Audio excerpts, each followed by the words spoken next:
Siapa yang selama 1,5 tahun ini punya anak di bawah usia 17 tahun? Apa rasanya umplek-umplekan setiap hari disuruh belajar dari rumah sementara rumahnya nggak ada tempat kecil aja untuk belajar zoom-zooman? Apa yang terjadi kalau ditambah 1,5 tahun lagi? Di sisi lain, kalangan rakyat umumnya, bagaimana rasanya mereka sahabat yang nggak ada internet, nggak ada pulsa, sementara di rumahnya ada 3 orang memerlukan komputer atau gadget atau laptop untuk kerja dan sekolah, tapi tidak memilikinya. Fakta saat ini, biaya sekolah dari rumah ternyata tidak murah. Menjalankan sekolah dari rumah ternyata nggak efektif, dapat ilmu tipis, nggak ada keterampilan lainnya termasuk laboratorium dan kehilangan skill olahraga, kesenian, dan keterampilan sosial lainnya. Bekerja dari rumah malah banyak stresnya, banyak wacana diskusi tok, tetapi tidak ada gerakan nyata. Diskusi doang, eksekusinya kecil, seminar, meeting, belajar online, ngomong doang 1-2 orang, wacana, diskusi.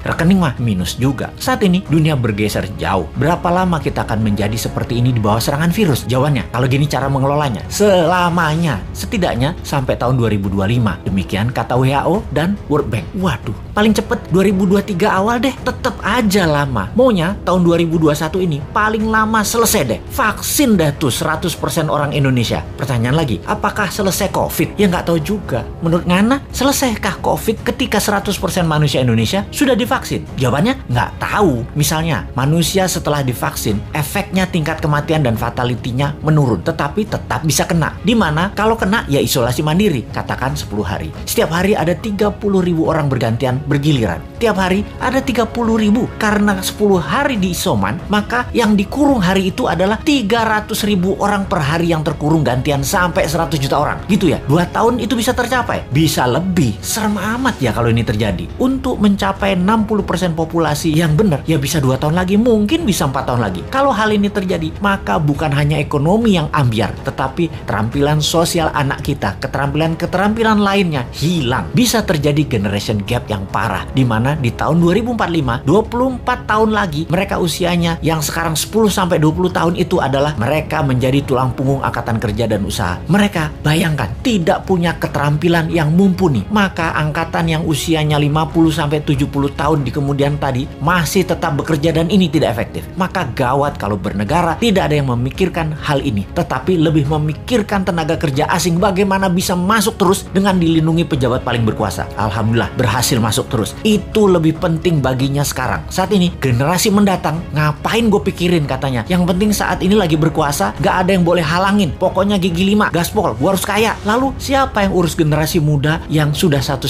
tahun ini dikurung di rumah? Ditambah masih ada kemungkinan dikurung lagi 1,5 tahun lagi. Kita urai masalahnya. Kalau anak usia saat ini 7-11 tahun, usia SD, mereka tidak mengerti banyak tentang culture, budaya lokal wisdom. Bayangin, ditambah 1,5 tahun lagi terkurung. Mereka nantinya manusia yang tidak punya budaya. Lalu remaja usia pancaroba, baru akil balik, usia 11-15 tahun. Mereka adalah manusia lagi cari jati diri. Kematangannya berubah. Dirinya not a girl, but not yet a woman. Menjadi terhambat. Ditambah 1,5 tahun lagi kejiwaan mereka, maka man atau woman tidak paham, tidak akan matang. Sulit menjadikan boy to man. Di usia 16-23 tahun, masa SMA dan kuliah, anak ini adalah masa kreatif dan puncak-puncaknya iseng dan puncak-puncaknya main di usia ini. Kesalahan-kesalahan kecil itu penting untuk modal nanti bersosialisasi di kemudian hari. Tidak banyak mereka bisa lakukan. Mereka masuk generasi yang hilang. Kalau ditambah 1,5 tahun lagi, sekolah mereka tak berketerampilan, tak ada kesempatan di laboratorium, di studio, praktek kerja, keilmuan jalanan atau street smartnya tidak ada. Hampir tidak mungkin membuat mereka berubah